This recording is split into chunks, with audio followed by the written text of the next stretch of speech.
Welcome everyone to today's webinar, De-Risk Your Big Data Strategy Today. This is Marlis Furs, your host for today's session. Undertaking a big data initiative is an exciting challenge for IT departments and software vendors. Tapping these vast wells of data brings the promise of new insight, customer intimacy, and competitive advantage. But the big data landscape is rapidly changing. New distributions are popping up almost daily, while an inevitable market consolidation of vendors is almost certain to disrupt many plans. The relative scarcity of talent hinders the implementation for many companies, and the lack of a solid integration plan makes it hard to bring data into the platform and to extract value from it. Well, we're going to have Dion Pico, our Senior Director of Product Marketing here at Progress DataDirect, talk to you about that today. I would like to hand today's session off to Dion. Welcome, Dion. Thank you very much, Marlis. And good morning, good afternoon, everybody. Good evening to anybody, I'm sure, attending from Europe today. Thanks very much for joining me. I want to talk a little bit, as Marlis introduced there, talk a little bit around big data. What we see in the market, what others are saying, what customers are telling us about some of their challenges. Here at Progress DataDirect, we're really some core technology to hundreds of ISVs who build whether it's analytics products or even data warehouses, databases, you name it. They look to embed our technology, so we certainly hear many of the things that their customers tell them. And we have thousands of customers worldwide as well that choose Progress DataDirect for their data integration needs. So we have a good sampling of customers, a lot of good information, a lot of good feedback that's really sort of informed what we're going to talk about here today. I'm going to talk about really three common challenges and some recommendations around those. Really, one of our first in many conversations around big data. Some of this I think you guys will know and immediately relate to. Others, for those of you who are just starting your big data initiatives, others may be giving you something to think about, and I hope that's what I leave you with today. So I will say up front, in no way intending to be a product pitch today. I really want to give you things that we see in the market, the challenges that our customers face on a day-to-day or really on a project-by-project basis. So really want to share some of that feedback with you. I'll give you some industry stats as well and hopefully entertain you a little bit. But, let's jump right in. Big data it's a huge buzz right now, isn't it? Everybody knows about big data. Everybody's talking about big data. Every time you look at one of the latest analyst reports, for example, it's how much big data is going to be bigger in terms of revenue and size and volumes of data. Every year tops the last year in terms of projections. And the numbers vary depending who you're talking to, of course, whether it's a $53 billion opportunity in 2017 or, a 30% year-over-year growth, as IDC would quote. The reality is big data is here. Big data is real. Everybody's talking about it. Everybody's investing in it.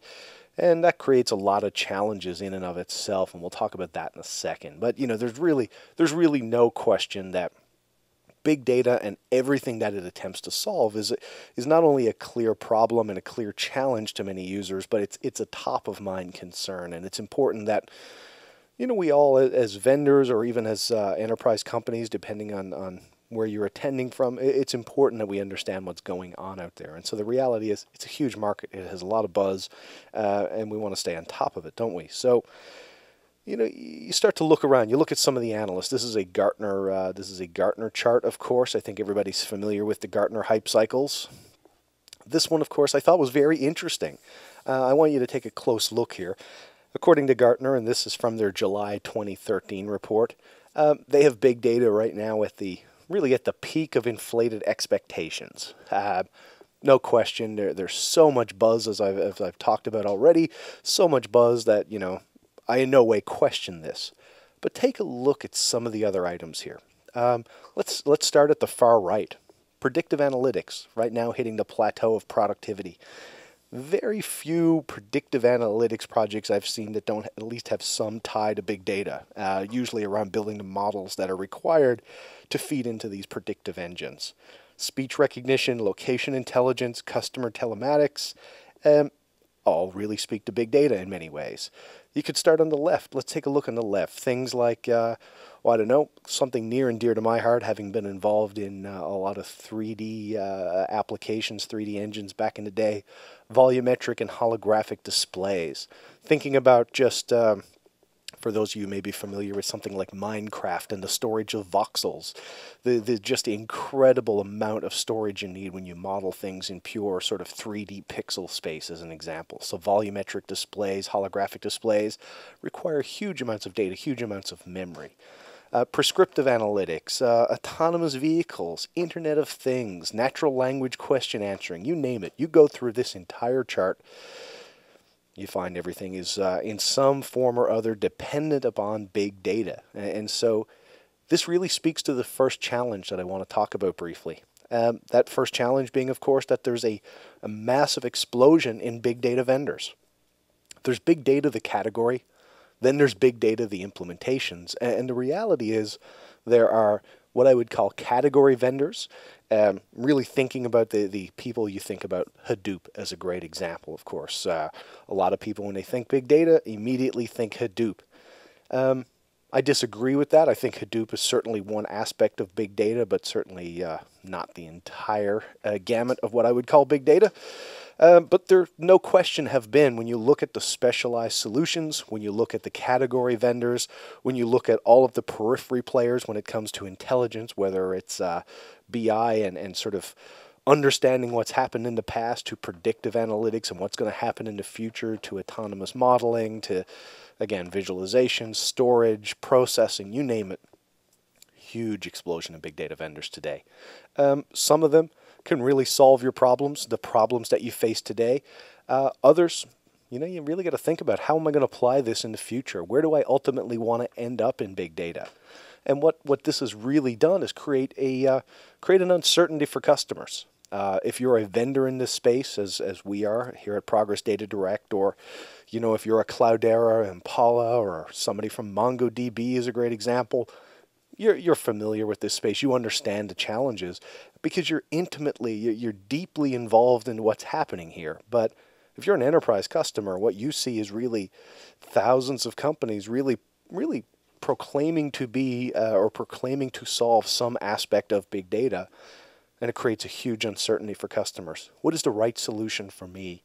Where should I be placing, where should I be putting my dollars? Where should I be spending? Where should I be investing? What should I be researching? What am I looking at? So it's a huge problem today. It's just that massive explosion in big data vendors, the too much choice just leads really in many cases to paralysis. And that's what we see a lot today. Big data ultimately, when you look at it at its core, is often driven by economics. The unfortunate aspect of this is that most people think it's really all about storage. And I don't believe that to be a case of all, although that's certainly where big data has started. But they say big data driven by economics because the cost of keeping the information is much cheaper than it is to throw it away. That's an important statement, but it speaks to really where I believe a lot of people's thinking is certainly gravitating towards today, and it's about storage. Every year we survey our customer base, both our ISVs as well as our enterprise customers, asking them, what big data technologies are they going to be looking to adopt in the next few years. Our last survey, where we talk about the rising stars in data for 2014, Apache, Hadoop really still continues to dominate the conversations because a lot of people are still kicking the tires. They haven't chosen a vendor yet who's going to give them the support and take them on the journey. They're merely tinkering. They're playing around. They're trying to understand what is possible for them with big data. At the end of the day, however, it becomes more than storage. And so again, this really reflects what I think a lot of people's thinking is that big data equals big volumes of data. And that's not always the case. There's actually 3 different axes to big data. The volume is certainly part of that. Velocity, how fast do you need to respond to something? How much data do you need to process in a certain window of time? And then the variety of data itself. How many different sources of data am I ultimately having to deal with? One of the great things I've read, of course, is that part of big data is actually a march towards unifying all of your enterprise data. If you look at What a lot of players in this space are doing is that they're creating a data hub, a centralized repository where all data can be loaded, correlated, and then reported upon. And so the variety is as important as the volume is itself. There's a whole class of applications, however, where it's not as much the volume. We're not talking exabytes here. We may be talking gigabytes or even a terabyte. It's much more about the velocity. How quickly can I respond to an opportunity? Marketing, next best offers as a great example. A customer walks by Starbucks and I want to offer them a price promotion. Well, I got to look up in my customer database. I got to understand and profile this customer. I got to compare that to location information about all of the people I have in my database, and then really push out personalized offers. The hot topic right now, it's a big data topic. It's not always based on volume. It's often based on how can I respond within the few seconds where I have the opportunity to capture this customer's interest. It becomes a velocity problem. And so I like to clarify certainly to companies we talk to, how do you look at big data? Is it just a volume problem to you, or is it volume, variety, or velocity? And I think or is the key operator here. It is not an and operator. And so when I think about big data, when I talk about big data, I will often cage it as, is it volume or variety or velocity? If it's an and, even better. It shows that you have, much more acute problems maybe is a way to think about it, but certainly you don't have to be running on all three of these axes to really be considered big data. Certainly not in my book, and I think that's generally the sentiment of the market today. You see a lot of companies moving beyond, big data into fast data. That's a great example right there. So, I want to make sure I clarify that some of the confusion in the market is because people are thinking about data volumes, not about the whole spectrum of what big data is all about.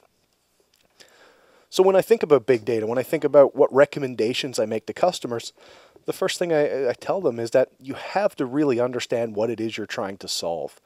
Big data isn't all about store everything today and figure out what to do with it tomorrow. You have to have clear business goals in mind. But you also need to think about the nature of your data. That's going to help you pick the right technology, or at least certainly narrow down your technology choice. You're not going to evaluate 100 different vendors. You have to build a short list, and you have to build a short list and sift through that huge volume of vendors very, very quickly.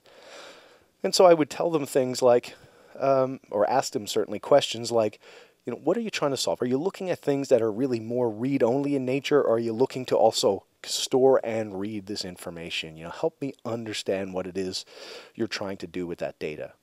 Does it need to be, consistent? Does it need to be very transactional focused, or is it okay that things become eventually consistent? When it comes to velocity, are you measuring throughput, or are you really caring about latency? In the case of a next best offer, as an example, I care much more about latency in a lot of cases. I would rather offer a personalized offering to somebody that has an impact than really sift through a lot of data and miss the window where I can really capture their attention. So it becomes a latency game. Are you looking to do queries of this data? Are you looking to search through this data? Is it stable? Is it immutable data? Or is it really a constantly changing, unstable data set? Are you looking to do real-time sort of analysis? Or are you looking to do more of batch analysis? So I start to go down this road of understanding what it is they're trying to solve, what is the nature of the data they're dealing with, and ultimately that helps me drive towards really a vendor selection. Again, the problem that they face is there's just too many vendors, too many people speaking the same language of insight and analysis, when in actual fact there's a particular business problem that I ultimately need to solve. And so my first recommendation, tying back to that challenge of the huge explosion, is really, look, market consolidation is going to occur in this space. You need to plan for it. I thought it was, it almost mirrored to me, if you think about Google, how Google stores their data, Google planned for, commodity hardware, things that would fail all the time. They didn't buy all these huge, honking, highly reliable, computers, superdomes and what have you. They really built on commodity hardware and planned for failure. And this is very much like what you need to do when you choose your vendors within big data. Some of these vendors are going to go out of business. It's just the nature of it. You have to deal with it. Smaller vendors are going to start to assemble into bigger vendors. Bigger vendors are going to be purchased by the mega vendors. You can't just cut ties, let's say, with your Oracle and go with an upstart vendor only to find that this upstart vendor, of course, gets purchased by Oracle, would be a great example. So market consolidation will occur. Deal with it, plan for it. It needs to be part of your strategy. The second part, evaluate based on your specific needs, not on breadth. What I mean by that is, in this huge landscape of vendors, they tend to be more specialized than in the past. They tend to be focused on solving a specific problem, whether that's web scale of storage, whether that's storing call data records, whether that's predictive analytics within a certain vertical or domain. The number of vendors today tend to be very specific in their nature. And so if you're evaluating them on breadth of capabilities, you may be disappointed, or you may miss out on really what is a disruptive technology. The reality is the vendors with the deepest pockets today are making the most noise. And so you really need to evaluate based on your specific need. There is no one technology that fits everyone. And this ties back, of course, to number one as well. And really within your organization, I think something specific you can take today is you need to dedicate someone within your organization who's tasked with tracking big data. And I use that in quotes because I'm referring to big data as a market. There's just a lot going on in this space today. There's so many vendors, there's so much disruption happening, and that disruption could be transient. It actually doesn't get a chance to disrupt when it's transient, of course, because it never really gains traction, but you're going to miss those diamonds in the rough. You need to have somebody paying attention to it, and if you don't, you're not going to keep up, and your competitors are going to really outflank you with some of this great new technology that's coming. I mean, this space is ripe for disruption. This space is set to change how companies operate, both in terms of their decision making, but in terms of who has the control of making those decisions as well. So it's a hugely interesting space. If you don't have people dedicated to tracking big data and how it can solve your problems today, I suspect you are going to fall behind pretty quickly, and it's going to be a pretty steep learning curve, as I showed you on that previous slide with the wealth of vendors that have really come into play here. So that's challenge number one and recommendation number one. Now, let's go on. Let's move forward here. I think one of the interesting things, of course, is that big data talent is rare, and there's a lot of competition right now. Harvard Business Review actually called the data scientist, the person really working with a lot of these big data systems to drive value. They called it the sexiest job of the 21st century. I think that's overblowing it a little bit, but hey, I mean, it certainly brings recognition and attention to the fact that this is a new, cool space. I mean, being a data geek these days is really cool. There's really no question about it. If I'm somebody like a Bill Gates, of course, maybe I'm a little bit disappointed that my inherent skills and intelligence wasn't recognized in the previous century like it is today. But the reality is, these people are cool, these people are hot, they're in demand, and there's a lot of competition for them. And so that speaks to challenge number two. A global lack of big data talent is creating the risks for the companies. The stats here are pretty overwhelming when you look at it.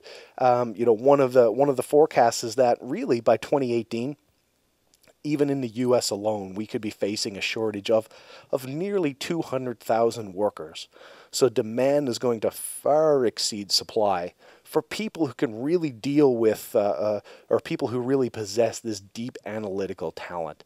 So it's a growing gap, and these people are going to be highly sought after. So what skills do they need? What are you looking for, and why is it so hard to find? Well, it's not a trivial knowledge base to acquire. You need to be strong in math, especially statistics.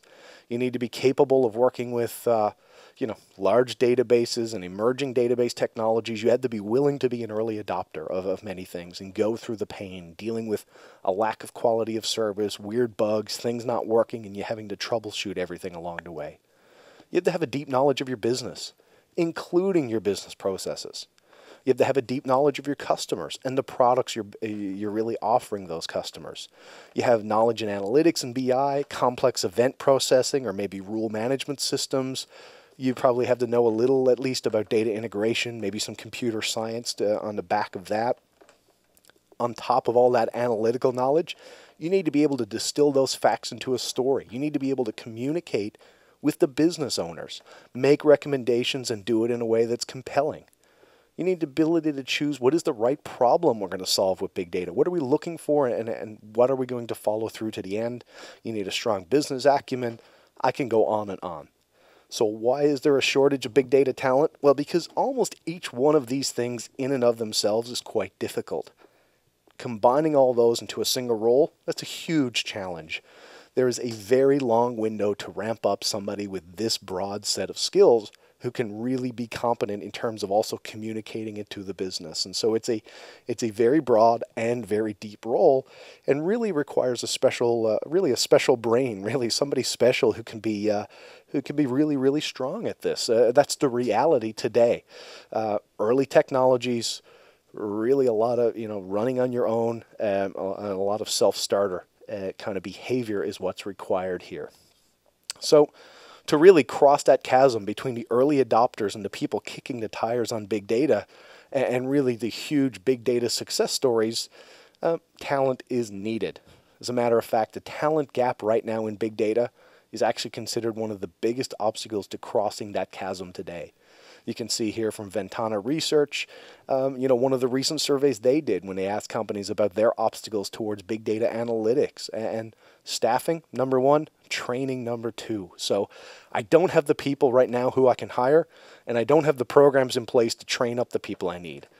It's a big challenge, isn't it? And no question there, it's something that we're going to have to solve if big data is really going to be something that's widely adopted, let's say, beyond the early adopters.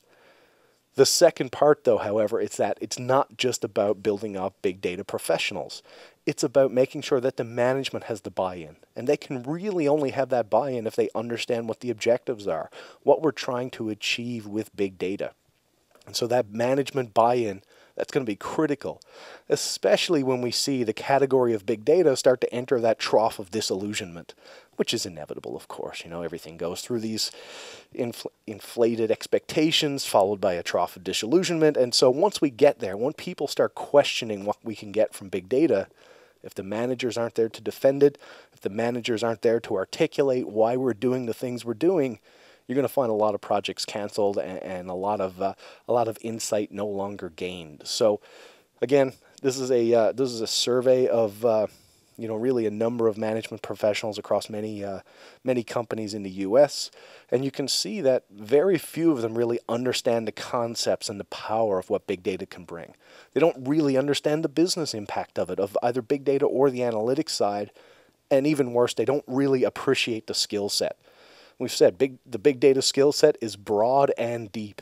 It's a huge well of skills that you have to fill there. You need your managers appreciating that. You need them buying you time to be able to kick the tires, to learn, to run through iterations. And so not only getting the skilled professionals, getting the management buy-in and getting the management training in place is going to be critical as well.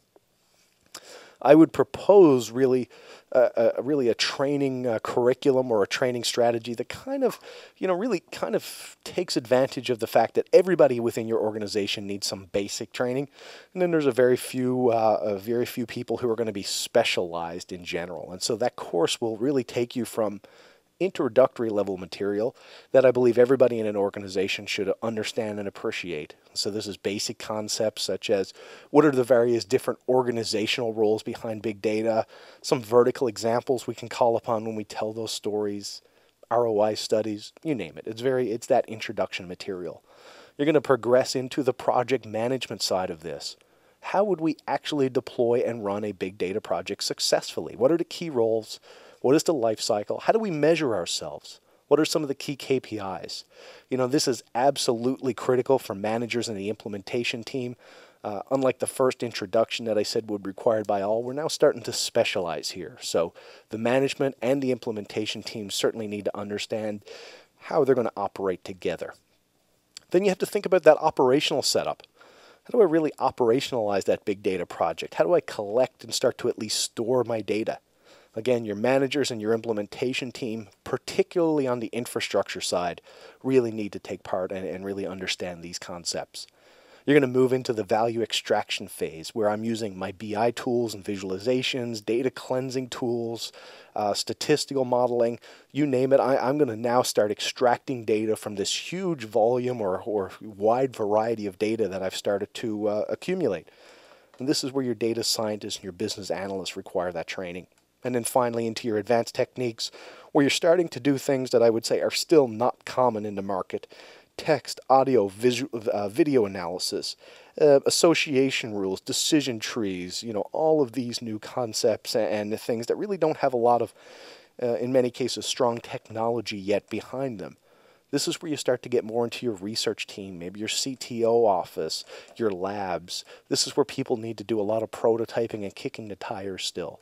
And so you can see that we really move through the organization top down. We get our managers enabled who are really providing the air cover and the business buy-in, and we build right into a specialization where the complexity is overwhelming and only a few people will ever fully grasp these concepts, but critical to being able to be really successful in big data. And so recommendation number 2, really around addressing the lack of talent in the marketplace. I would say be prepared to invest in your training. That doesn't always mean sending people onto courses or seminars. This really, in a lot of cases, means giving your good players time to prototype, time to play around and learn on their own. That's extremely valuable today. There are training courses available, though, but the best ones I've seen tend to be offered by big data vendors. So, take it as for what it is. There's going to be some amount of bias and certainly some amount of lock-in associated with that, but they still seem to be about the best courses available today. I would say as part 2 of the recommendation, make sure you're putting your A players on your big data initiatives. This isn't an afterthought in terms of staffing.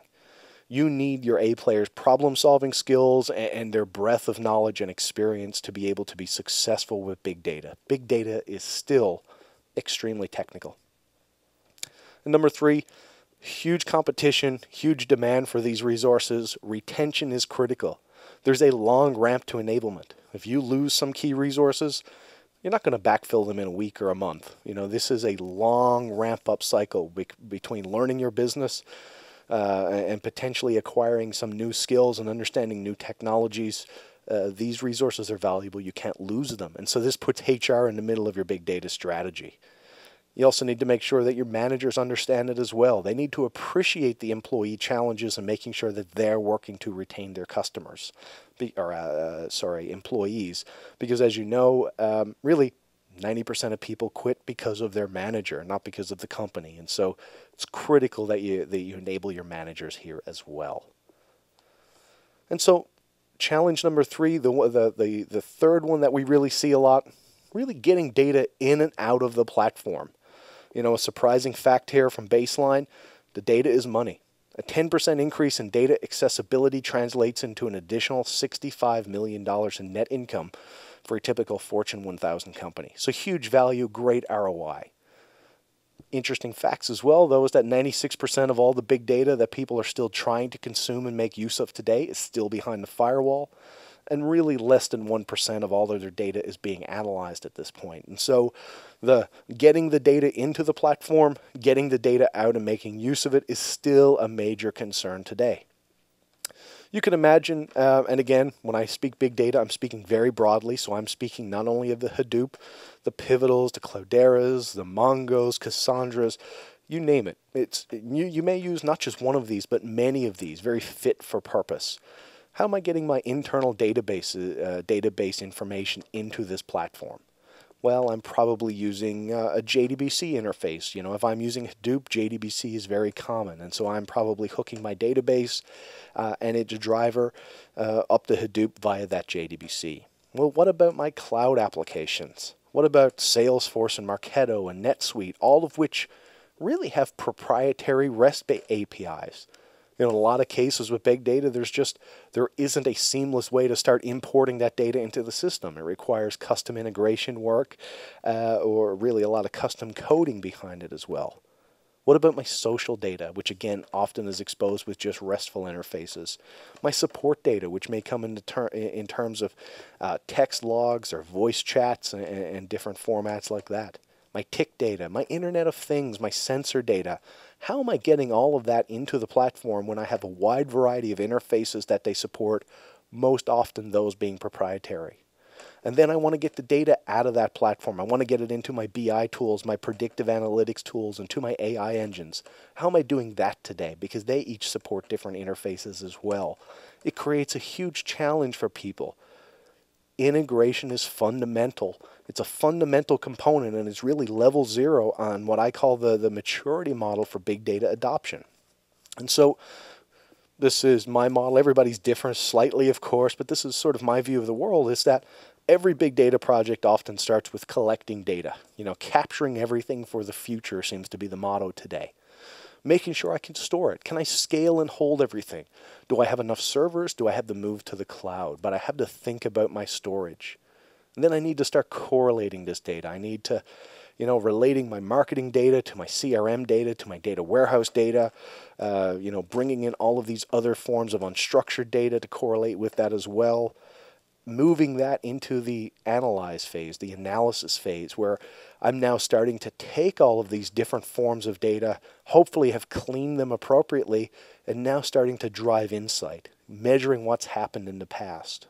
From that, starting to build models so I can predict when things are going to happen, so I can start to automate, manage it in real time, automate my decisions.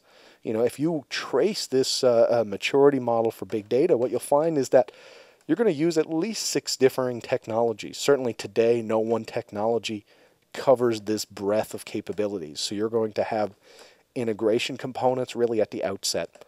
That's key to really kicking off your big data project. Your proper database storage mechanisms, and that's likely a variety because they're all very specialized today.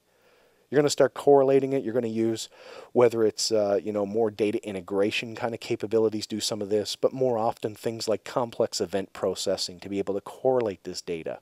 Moving that into BI tools to be able to measure what's happened in the past, or predictive analytics tools to help me start predicting what's in the future, and AI tools to help me to start to automate it. And so as I move up this maturity model, what I find is that I'm introducing new tools and technologies that's got to layer on my past architecture. I also start to move more from thinking about it as storage, which is a level 0 problem in many cases. I'm moving more towards processes and functions that tend to depend much more on CPU, much more on in-memory analytics. I tend to move from batch-oriented processes up to low latency. There's a decrease in latency as I move up the maturity model. I'm tending to move from batch to real time. That's ultimately what it means. And I have to be ready to layer tools on top of an architecture that can support it. And so fundamental to all of this, of course, is integration. And you're going to rely heavily on standards for integration here. That's definitely a recommendation. This is going to help with challenge number 1, which is vendor consolidation and vendors going out of business. But it's also going to help you traverse the maturity model for your big data. Today, ODBC and JDBC are some of the key standards that bring in support, or certainly broad support, across a lot of these tools. We're also seeing OData start to emerge as well.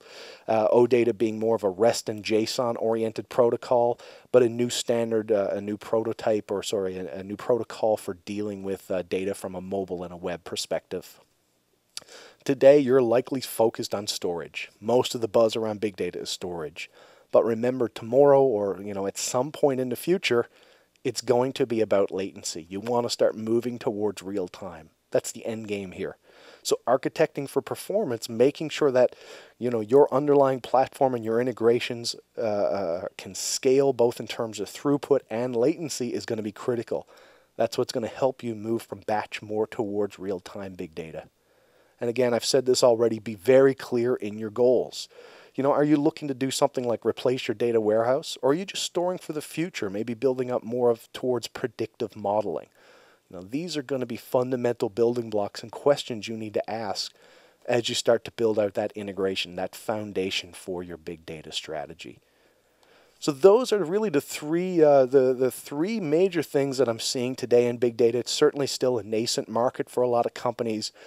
Still a lot of huge challenges that people are trying to overcome. They're still kicking the tires. They're still learning today. But the first that I want to leave you with, of course, is that choice and confusion is creating risk for companies. the loudest companies, not necessarily the best or the most innovative, but the loudest companies today are dominating the conversation. They're not always the ones driving the disruption. So making sure that you're tracking the big data space and you have a good grasp of the industry is really critical here, of course. Finding and retaining talent is tough. You have to face that fact. It is tough. Demand exceeds supply. You need a broad range of technical skills, and really there is a long ramp to enablement. Plan for it. It's got to be in your project plans. It's got to be in your risks and mitigation plans as well. And then finally, integration is foundational. You have to get it right. Getting data in and out of the platform is not trivial. You know, Hadoop doesn't ship with a whole lot of connectors that you can leverage to bring all of the data in. All of your BI tools that you want to use today don't have native connectivity to Hadoop to be able to do the queries. They tend to be a bit more optimized around things like MapReduce, for example. So getting data in and out, not trivial. Your needs are going to change over time, and you're going to see yourself move from storage to performance. So building up the right integration foundation is going to be critical to everything you do here. So that's what I wanted to share with you today. That's what I'm seeing from our customers right now. I think it represents really the fairly new, the newness, the nascent space of big data right now. No surprises to many of you who are deeply involved in this space, but for those of you about to undertake some big data initiatives, hopefully this will, some things to keep in mind and make sure that you're going to plan for it. If you do want to learn more about this, I certainly recommend you follow our blogs, the Data Connections, at blogs.datadirect.com.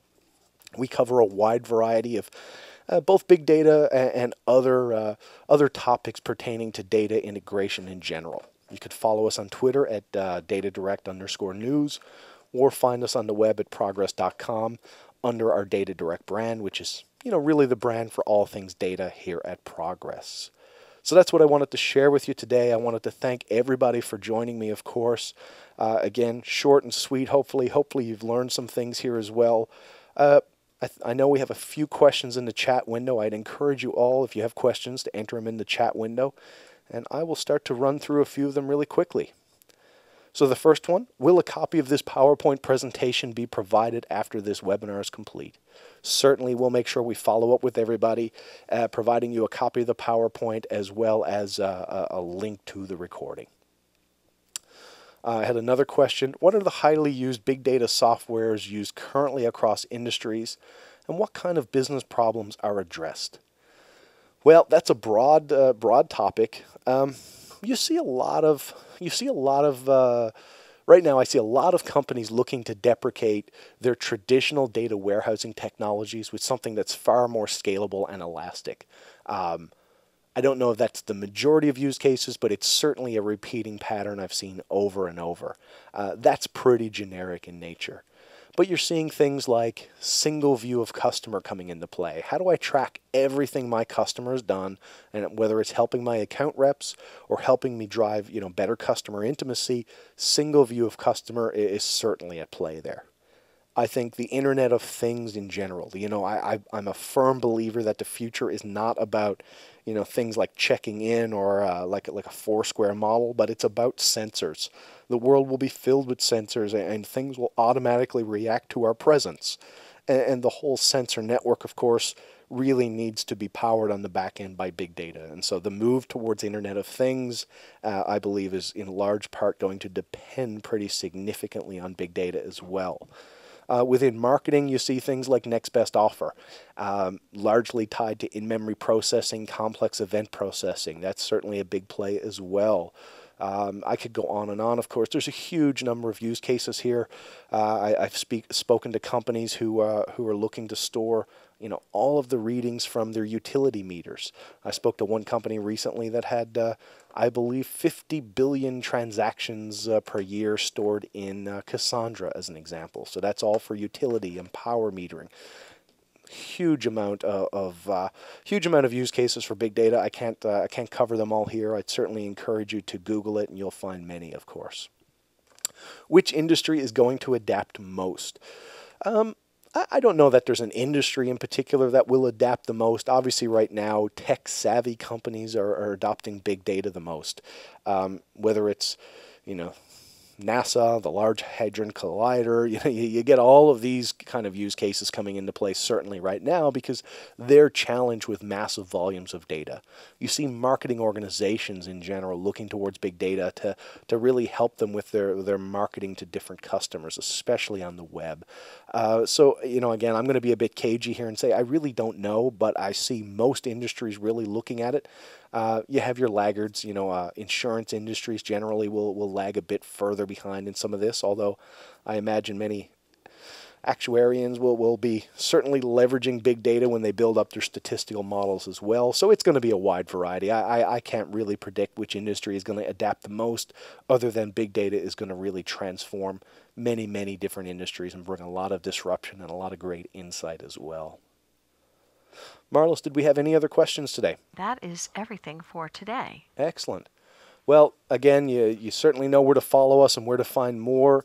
If anyone wants to contact me directly, I'm dpico@progress.com. I'd certainly love to have some discussions with any of you around anything big data. I'd certainly encourage you to follow us, especially on our blogs and on our Twitter account as well.